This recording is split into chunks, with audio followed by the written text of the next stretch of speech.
Good morning. My name is Joseph Gasparo, and I'm the CEO and co-founder of the Center for Healthcare Innovation. We'd like to welcome today's job applicants. Today's Diversity Career Fair is specifically designed to connect underrepresented professionals, including people of color, women, the LGBTQ+ community, veterans, and the differently abled with some of the country's leading healthcare organizations. Today's career fair is on day 2 of CHI's 10th annual Diversity, Inclusion, and Health Equity Symposium. Today's career fair will provide an opportunity for you to learn about innovative healthcare organizations, submit resumes, interview, and meet company representatives. We hope you enjoy learning more about these DEI-focused companies and potentially beginning the next chapter of your professional career. And now I'm honored to turn it over to the chairman of CHI's board of directors, Mr. Julius Pryor. Thanks a lot, Joy. Hope everybody's doing well. I'm, as Joy said, my name is Julius Pryor III. I am the chair of the board of directors for the Center for Healthcare Innovation, and I had the privilege of introducing everyone this morning to Dr. Linda Wiley Being, or as those of us who know her well refer to her as Dr. Linda. But in any event, Dr. Linda Wiley Being is the founder and CEO of Turning Point Leadership Group. This is a performance improvement company. They specialize in a number of things. I mean, if you think about it from a didactic perspective, she does a lot of work around diversity, equity, and inclusion and relationship management. But what I really like to say that Linda does is that she helps leaders and people charged with managing and deploying human capital become more effective in everything that they're doing. She knows how to create innovative leadership platforms that allow people in these leadership roles to basically make better decisions. Turning Point does this work very well. She's worked in the US and abroad, developing and delivering interventions for clients of all sizes and disciplines, from individuals to small groups to Fortune 50 companies. And I can personally say that when I was leading a critical strategy at Johnson & Johnson, she was instrumental in ensuring my success in pushing forward the strategic plans that we had developed. She's a certified diversity executive through the Institute for Diversity Certification.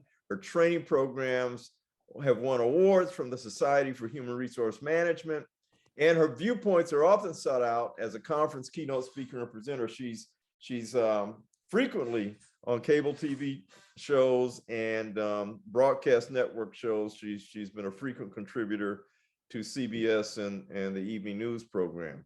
She's also a certified relationship specialist through the American Psychotherapy Association, and she's the author of, and get this, Tame Your Tongue and Transform Your Relationship, Tame Your Tongue and Transform Your Organization, How to Close the Employee Inclusion Gap.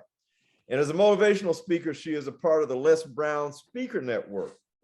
She hosts a podcast called In Her Shoes and previously served as co-host on Love and Relationships, which is a very popular program on the top-rated station V103 in Atlanta, Georgia. She holds a BA in psychology with a minor in education, an MA in psychology, and an MA in organizational behavior, and of course, the PhD in organizational psychology. She is on the Leadership Council in the National Small Business Association, the Leadership Council of the National Small Business Association, and is a member of many civic and professional organizations. Her training and coaching are innovative in nature, and she's helped millions transform their lives, resulting in unique enhanced relationships, which drive better performance and allow people to be more effective and efficient. Today, she's going to talk about some of the work she's doing, some of the things she's involved in. So, live on stage, Dr. Linda, take it away. All right. Thank you, Julius. I appreciate that introduction. It's always great to share the stage with a platform with you. So I'm so grateful for the opportunity. Thank you so much. Greetings, everyone, and welcome to the CHI Diversity Career Fair. I hope you are as excited about this event as I am. And whether you're here as a recruiter seeking that ideal candidate, or you're a job seeker looking for your next great position, you're in the right place. And my comments are specifically for you. I'm going to share with you 5 interview mistakes that almost everyone makes. And they occur on both the recruiter side of the desk as well as on the applicant side. So let me set the stage just a little bit. See, this is a very appropriate time for us to be having this conversation and for this career fair to be taking place, because we're coming out from under the confines of COVID. At least we think we're coming out. Every time we think we're climbing out, something pulls us back in. But hopefully we're really coming out this time. And we're fighting against the great resignation. People are resigning. They don't want to go back to their jobs, which actually in some instances speaks volumes about DEI, but it does create great opportunities for other people. So here's a snapshot of what we're working with. Young adults are a significant portion of the adult labor pool. And in January of 2021, the unemployment rate for young adults was about 9%. Now that was 1.5 times higher than the national unemployment rate at that time, which was 6.3%. And it's worth mentioning that the unemployment rate among young adults of color exceeded that 9%. So given that this is a diversity-focused event, increasing the number of employees of color should be top of mind for all of us. Millennials and Generation Z folks will make up about 75% of the global workforce by the year 2025. That is not far away, my friends. Approximately 118 people apply for a single open position, and only 20% of them get interviewed, which comes out to be about 1 in 7. So 1 in 7 of you who apply for positions will get interviews. 47% of the people interviewed fail the interview for lack of information on the company and lack of information on the specific position that they're applying for. 92% of companies use social media to look up the candidate, and 39% of candidates are rejected due to lack of confidence, voice quality, and lack of smiles. So make sure you get the smiles ready. Now, how do you prepare? How do you make sure that you're prepared for the unknown? There are a number of hiring biases that can come into play during this process. And at Turning Point Leadership Group, we teach a course that looks at about 11 of them. We go into depth because we want the recruiters to be aware of those potential unconscious biases so that they can mitigate them and make sure they don't slip into the interview process. And we also think that it's important that applicants are aware of them so that they can think of particular workarounds. So let's say, for example, one of those biases is ageism. And in fact, one of our clients is having us put together some programs on ageism right now. Ageism is starting to be a player, a bigger player in the space in the upcoming months. And so whether you're on the less seasoned or younger side of the ageism spectrum, or the older, more seasoned side, ageism doesn't show favoritism with respect to which end of the spectrum. If you're on that younger, less seasoned side, one of the things you might want to do, be prepared, is to speak about experiences and results. That recruiter is going to be more concerned about what have you done than your age. So you really need to come in strong with results.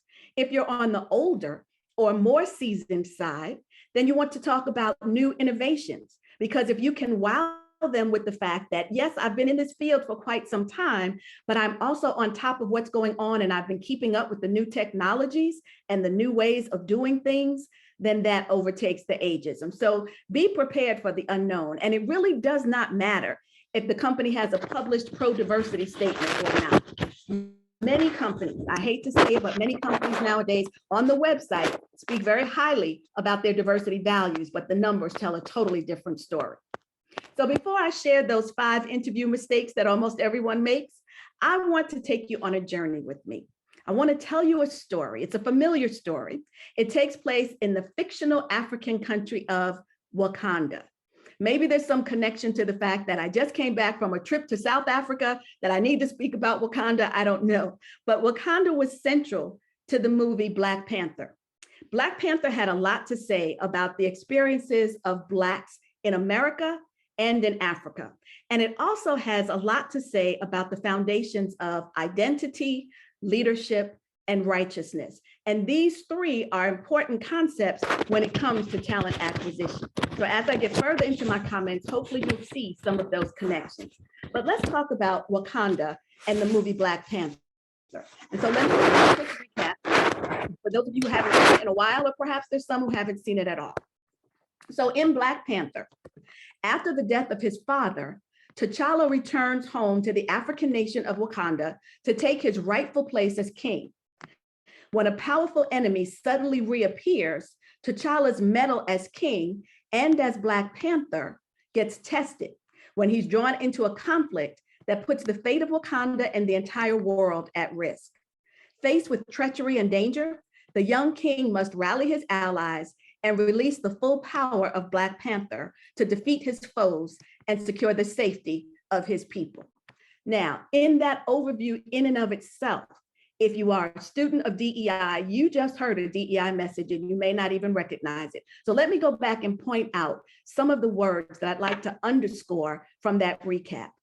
I talked about mettle and your mettle, and that's not MEDAL, that's METTLE, your mettle being tested.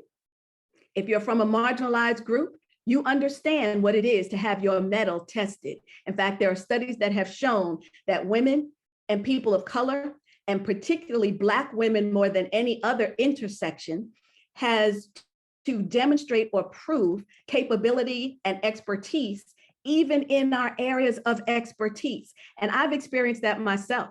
I get called in as an expert in my field, and I enter organizations and they want to suggest a different way of getting the job done, or they want to challenge the way we want to go about doing it. Now, granted, it's your company, will do it any way you like, as long as your way is going to produce the results that you say you want. But why call in an expert and then tell the expert how to get the job done? Happens all the time. Something else that came out of that paragraph, we talked about conflict. We talked about putting folks at risk.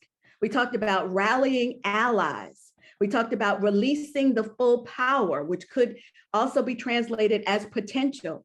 And we talked about securing the safety, not only the physical safety, but the psychological and emotional safety as well. So actually, what T'Challa was called upon to do, even in his African nation, was a DEI message. And there are some lessons that we learn in Wakanda, and I'm going to share some of them with you. One of those lessons was to employ the best people for the job. Now, in Wakanda, everyone was utilized according to their talents, whether they were young or old, female or male, Black or white. Nowhere was that more evident than in how they employed women. Women are everywhere in Wakanda. They're staffing the Royal Guard, they're farming, they're advising the king, they're advancing technology, they're operating in the foreign service, they're doing it all. And not only do they hold important roles, but they're fierce, they're intelligent, they're courageous, they're powerful. Wakandan women contribute so much to their society that it makes you wonder how much we could improve our circumstances if we too fully utilized women's talents and leadership abilities. And as a side note, I'll say especially the talents and abilities for those women who might be of Wakandan descent. A second lesson that we learn in Wakanda is to choose leaders based on how well they lead. Now, in the movie, there were three women that really stand out. Nakia, she was a spy. Okoye, she was an army general. And Shuri, she was a teenage technology wizard. They stand out because, as the movie demonstrates, without their input throughout, T'Challa would have been dead multiple times over and over and over again. A third lesson, representation is important. The nearly all Black cast in this Marvel movie gives its audience, its Black audience, space where they can see themselves fully. In other words, representation. And as a side note, it's important to mention that this was the first time in cinematic history that the two most successful films at the box office for a given weekend were both directed by Black directors. One was Wiley, who was also the co-writer of the movie, along with Joe Robert Cole, and the other director was Ava DuVernay for her A Wrinkle in Time. Few more lessons. The fourth lesson has to do with the depth of Black women. I mentioned that Nakia was a spy, Okoye an army general, and Shuri a teenage technology wizard. But there were more women. As I said, women were staffing the Royal Guard, advising the king. They were farming, they were in technology, they were in foreign service, etc. These women sported their natural hair. They wore clothes that complemented their skin tones, and they were not over-sexualized in their costumes. These characters in their entirety redefine what it means to be beautiful. Now, in this country, it's no secret that we've had a very Eurocentric view on what beauty is, so much so that it was just recently that the Crown Act was passed to allow Black women the freedom to wear their hair in ethnic ways without fear of losing their jobs. Who else in any country, anywhere, has ever had to worry about showing up as their authentic selves with all the natural beauty that was given to them by God, creator, or whomever it is that you choose to believe in, and have that be juxtaposed with the fear that you might lose your job? So again, the depth of Black women being able to show up as their authentic selves and kill it, because as I said, the king would have died many times. A fifth one is communal and collaborative power. There was friction among some of the tribes in Wakanda. Friction is a part of human nature. Any country you go to, there's going to be some friction. And there was also this dispute surrounding Killmonger, another main character, Killmonger's vision for justice. All the characters were faced with an underlying question of how to approach conflict. Conflict is real. It happens everywhere, even on the job. So is it better to work through the system, or is it better to dismantle the system? So again, communal and collaborative power. How do the tribes all come together towards the same goal? And the last lesson that I'll share with you, though it's definitely not the last lesson in the movie, but it's related to the one that I just mentioned about communal and collaborative power. And this one is called propping up an unjust regime is not the right thing to do. There comes a time in the movie where all the characters have to choose a side. They must either stand with tradition and the smooth transition of power, or follow their hearts down an uncertain path that could lead to war, chaos, and all kinds of unknowns. Dictators remain in power because good people are too afraid or too blind to resist them. And it's only when people stand up for what's right that things change. So those are 6 of the lessons. Now, you may be wondering again, what does this have to do with the fact that I am about to enter a career fair and make some decisions concerning whether or not I accept a job, or if you're on the other side of the desk, whether or not I accept this application. So it's time for me to share those 5 interview mistakes. And as I said, they are 5 interview mistakes that almost everyone makes. This is how what you're about to enter into relates to Black Panther. So one of those mistakes, and clearly there are lots of them, but I was thinking about consolidating, just doing 5. What are some of the things that would apply and be top of mind for this event? And one of those has to do with lack of relevant research. You heard some of the data I said. People are failing interviews because they haven't done their research. So it's not just enough, though, to research the company. You need to be looking at what are some of the industry trends. What's going on in the healthcare and the pharma world today? What are some of the things that we're seeing? What are the trends that are happening? And where are we likely to be 5 or 10 years down the road? You need to look at the company and its track record, not just in terms of financial performance, that is very important, but you also need to look at what are some of the initiatives that that company is engaged in? Where do they stand? What are some of their company values? Do you align with those values? What's their track record? You need to look at the role. Remember, that was also something they said people didn't know about the specific position they were applying for. Understand the role. How does it fit in to the other functions within the organization? What type of people tend to do well in that type of role? And last but not least, look at the recruiter. If you know the name of the person who will be your recruiter, or someone who's a hiring manager, or anyone in that interview process, check out their LinkedIn profile. Who are they? What do they stand for? What types of things are they posting about? What are some of the issues that are important to them? So do as much background research as you possibly can. You're also going to look for certain concepts and keywords that are on the website, as well as things that are in the media. What are other people saying about them? What is their brand? What's their reputation? Do they have a pro-diversity statement on their website? Did they make a statement after the George Floyd murder? What position are they taking with respect to medical research and diversity in clinical trials and things along those lines? So lack of relevant research is one of those 5 mistakes. A second 5 of those mistakes would be underestimating bias. Underestimating bias comes into play because remember, we learned from Wakanda that representation matters. We're used to seeing only 1 or 2 women in secondary roles, especially when it comes to leadership. We don't often see lots of women, and particular women of color, and particularly Black women in C-suite level leadership positions. Who do you see when you look at the website and look at the leaders for this company?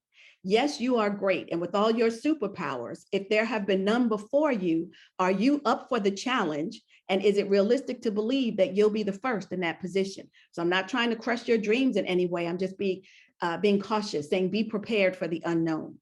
Ask about the demographics. Do your research, but also ask. And don't hide your differences. Use them for good. Remember, we don't want to prop up an unjust regime. So whatever it is that you bring to the table, whatever your diversity is, wear it proudly. Because if this company truly values diversity and values inclusion, they will value you and what it is that you bring. A third mistake that often happens is focusing on the role before focusing on the person. Now, when an interviewer and an interviewee get together, there needs to be some rapport that's established, and certainly understanding some information, background information from your research, maybe seeing if there's some bias that peeks out at you when you look at the website or the LinkedIn profile and those kinds of things. If that's there, then how are we going to talk through that? How are we going to build rapport in the relationship? So you want to establish something like the why behind the what. You know, what it's easy to understand what job you want, but why do you want it? Why does this particular position interest you?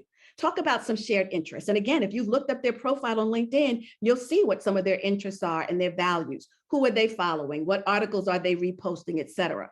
You want one another to feel welcome. You need to establish relationship. You see, the reason that T'Challa was able to take such advice from these women in his organization, one of the reasons was there was a lack of bias. We're never totally bias free, but there was a lack of bias around gender, but there was also relationship. He trusted them. In an interview, you're not going to establish trust. I get it, but you need to establish rapport, and you need to be concerned about who the person is. And that's how you get past many of the biases.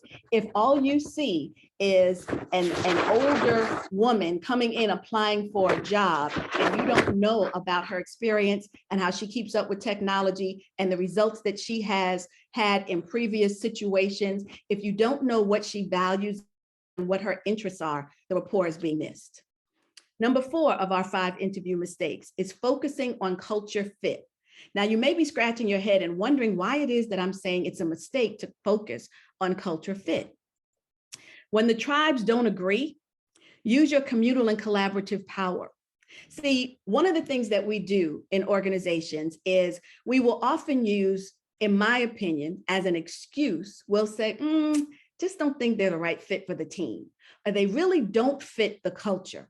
So my question is, if we are trying to change the culture, even if it's just a minor shift to be a little more inclusive, if it's a minor shift to increase our demographic diversity in some area, be it with respect to LGBTQ plus community or people with disabilities or age, whatever it happens to be, the status quo isn't going to get you there. So you want to enter being aware that communal and collaborative power, the diversity that goes into that, is important. And this is the argument of culture fit versus culture add. I tell my clients, don't look for the culture fit. You don't just want more of the same. You want someone who's bringing something new. You want a little bit of attention. You want a little bit of rub. Healthy tension is good because it's what leads to creativity and innovation. So you want someone who's adding something to the culture, not someone who's just like everyone else. And only when people stand up for what's right do things change. So stand up, push back if you're a hiring manager and the slate of candidates that you're being given is not diverse enough. Are we working towards a society that utilizes all our citizens equally, shares our wealth, shows compassion, and chooses our leaders more wisely? What about your organization? Where does it stand on those things? And number 5, and this one may shock you a little bit, but this one is called forgetting the close. One of the things you need to understand, particularly if you're an applicant, is that interviewing is sales. Now, you heard in my bio that I am founder and CEO of a consultancy.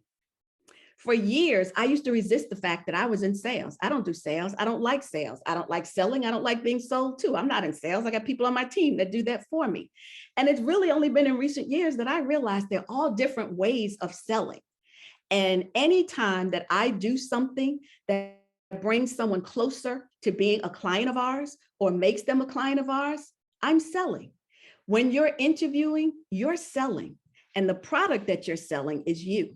So you need to use your sales skills in the interview process. You need to know what your superpower is and emphasize how it will be beneficial to the organization. That's your culture ad. Why do they need you as opposed to those other 6 people who didn't get the interview? You're the 1 in 7. What do you bring to the table? Get in and sell yourself. And don't just sell yourself as an employee, sell yourself as a leader, because you see, every employee is a leader in some capacity. So demonstrate why you are the best leader for the job. Give an example of a problem that you faced, what you did, how you used your superpower, what the results were, and how and why those results were beneficial. And here's the one that the first time this advice was given to me, it just floored me. I was like, what? You really want me to do that? But it's ask for the job. As simple as those 4 words might be, ask for the job. Now, there's a way to do this. You might want to say to that recruiter, as a result of our conversation, are there any things you can think of that would make me unfit for this position? First of all, you're going to stand out to that recruiter because most people will not ask that question.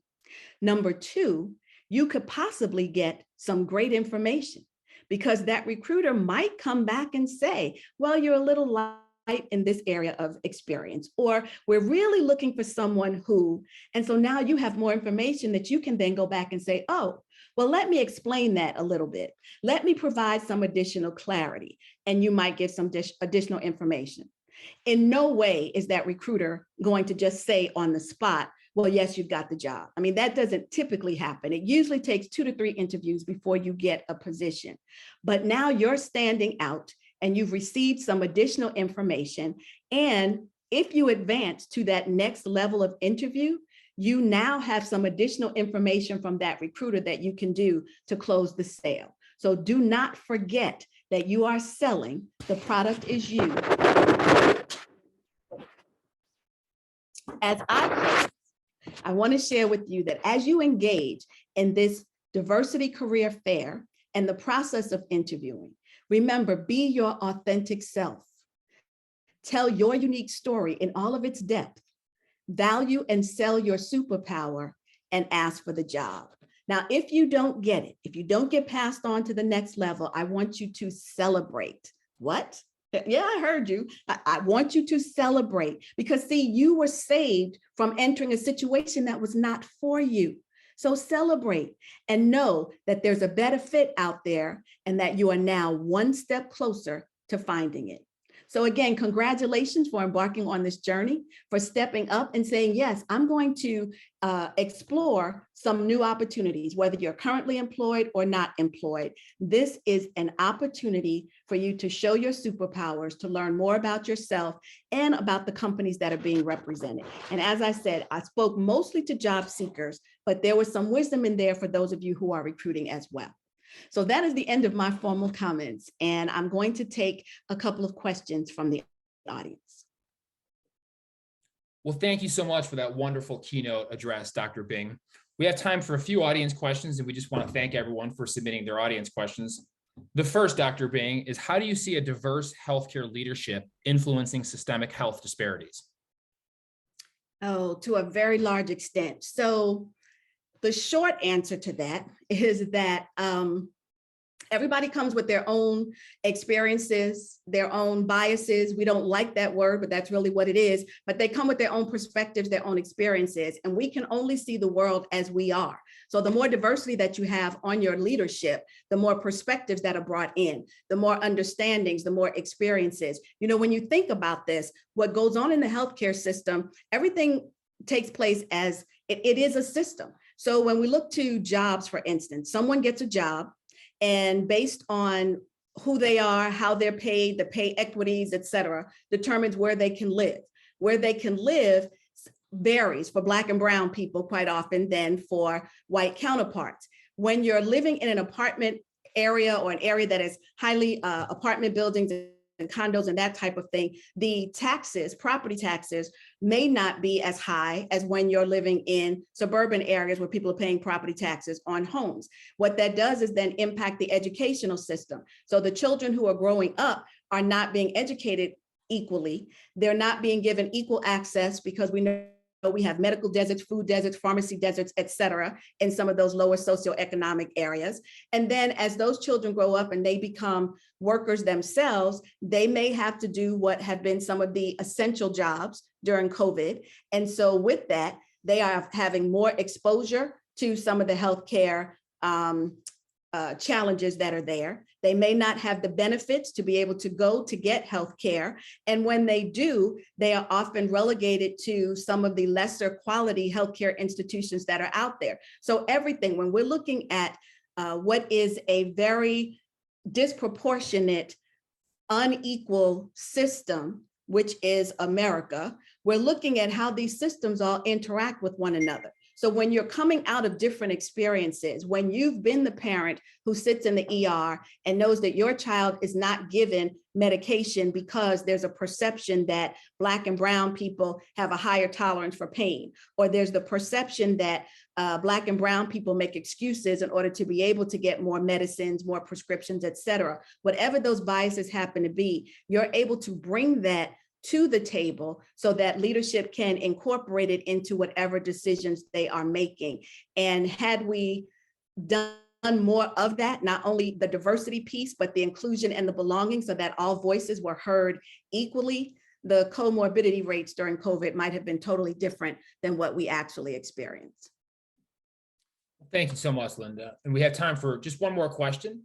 What separates high quality, diversity, equity, and inclusion organizational strategies from lesser quality strategies?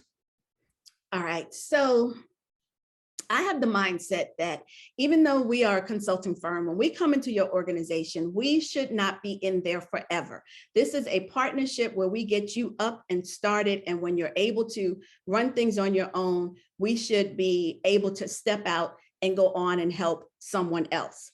So in order to make that happen, the strategy has to be one. In fact, I had dialogue with a potential client earlier today, and the dialogue has to be one where if we're serious about this, the strategy needs to be one that is mandatory. We don't give you the option about safety protocols. We don't give you the option about, complying with OSHA requirements. You don't have an option when it comes to those things. So why are we taking something that is so critical, not only to our socioeconomic status and our health, but to just life in general?